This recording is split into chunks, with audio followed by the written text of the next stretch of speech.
தோன்றின் புகழோடு தோன்றுக அக்திலார் தோன்றலின் தோன்றாமை நன்று என்ற வள்ளுவரின் வாய்மொழிக்கேற்ப செங்கல்பட்டு என்னும் மாநகரில் வீரமணி மற்றும் மல்லிகா என்ற தம்பதியினருக்கு மகனாக பிறந்தவர்.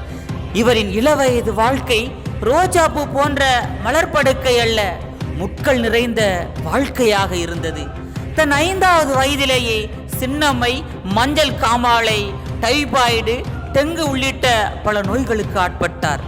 6ஆம் வகுப்பு படித்ததோடு தன் பள்ளி படிப்பை பாதியில் நிறுத்தி விடுகிறார். பின்பு வறுமையின் காரணமாக லாட்டரி சீட்டு விற்கும் வேலையை செய்து வந்தார். வீழ்வது வெட்கமல்ல, வீழ்ந்து கிடப்பதுதான் வெட்கம் என்னும் வரிகளுக்கேற்ப தன் நண்பரின் உதவியுடன் தனியார் கல்வி பயிலகங்கள் வாயிலாக தனி தேர்வராக 8ஆம் வகுப்பு மற்றும் 10ஆம் வகுப்பு தேர்வினை எழுதி வெற்றி பெற்றார்.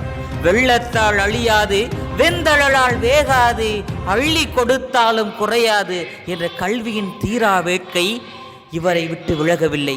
கட்டிட வேலை, செராக்ஸ் கடையில் வேலை, டிவி மெக்கானிக் வேலை போன்ற பல வேலைகளை செய்தார். மெக்கானிக் வேலை பார்த்து கொண்டே தனி தேர்வராக தேர்வு எழுதி 12ஆம் வகுப்பில் 52% மதிப்பெண் பெற்று தேர்ச்சி அடைகிறார். குறைந்த மதிப்பெண்கள் கிடைத்ததால் பல கல்லூரிகளில் கதவுகள் மூடப்பட்டன. முயற்சி ஒன்றினையை மூச்சு காற்றாய் சுவாசிப்போம் எனும் வரிகளுக்கேற்ப வியாசர்பாடி டாக்டர் அம்பேத்கர் கலைக்கல்லூரியில் ஆங்கில இலக்கியம் படித்தார். புத்தகத்தில் உள்ள ஒரு பக்கத்தை படித்து புரிந்து கொள்ள வேண்டும் என்றால் 300க்கும் மேற்பட்ட முறை வாசித்தால் மட்டுமே சாத்தியமாகும். இதனை அசாத்தியமாக்கும் வகையில் தன் வகுப்பில் தோல்வி அடையாமல் பட்டம் வாங்கிய ஒரே மாணவர் இவர் மட்டும்தான் என்ற சாதனையை படைத்தார். தடை அதை உடை, புது சரித்திரம் படை, நாளை நமதே. படிப்பதிலும் தன் வாழ்விலும் ஏற்பட்ட பல தடைகளை உடைத்து எறிந்து மாநில கல்லூரியில் உள்ள வரண்டா ஸ்டெமில் அட்மிஷன் கிடைத்தது. பின் தன் நண்பர்களின் மூலம் வேலை வாய்ப்புக்கான போட்டித் தேர்விற்கான அறிமுகம் கிடைத்தது.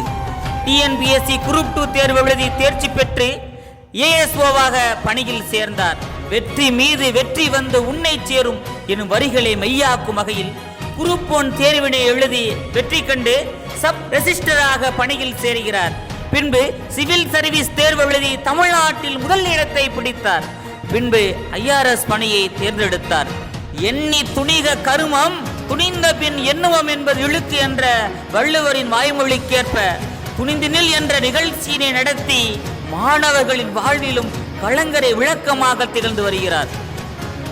விண்ணை தாண்டி என்ற தலைப்பில் ஆண்டுதோறும் 30,000 ஆசிரியர்களுக்கு பயிற்சி அளித்து வருகிறார். யான் பெற்ற இன்பம் பெருக வையகம் எனும் உயர்ந்த நோக்கில் சிவில் சர்வீஸ் தேர்வுக்காக சென்னை, கோவை, மதுரை, திருச்சி போன்ற இடங்களில் ஆண்டுக்கு 15,000 முதல் 20,000 வரை இளைஞர்களுக்கு இலவசமாக பயிற்சி அளித்து வருகிறார். புதிய வரலாறு படைத்திடவே புனித இளைஞர் இங்குண்டு, உதயமாகும் வரலாற்றில் உனக்கும் எனக்கும் பங்குண்டு என்னும் வரிகளுக்கேற்ப 2001ஆம் ஆண்டில் முதல் இளைஞர்களை சந்திப்பது ஒரு கொள்கையாக கொண்டு பல இளைஞர்களின் வாழ்வில் விடிவெள்ளியாக திகழ்ந்து வருகிறார்.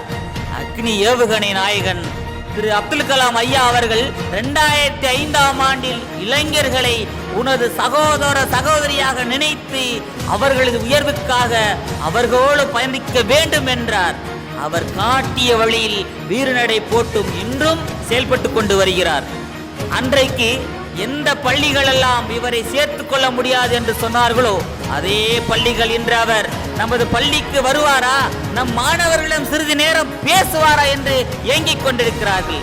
இத்தகைய சிறப்பு வாய்ந்த புகழ் மாலை சூடும் வரிகளுக்கு சொந்தக்காரர் யார் தெரியுமா? ஆம், அவர்தான் நாம் அனைவரும் இந்த காணொலியில் பார்த்து கொண்டிருக்கிறோமே.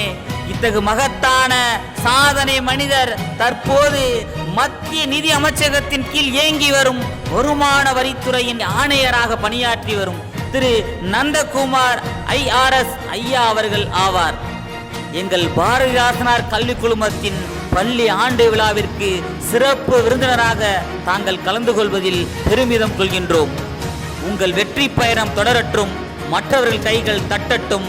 வாழ்க்கை என்பது ஒரு முறை, வாழ்த்தட்டும் நம் தலைமுறை. நன்றி, வணக்கம்.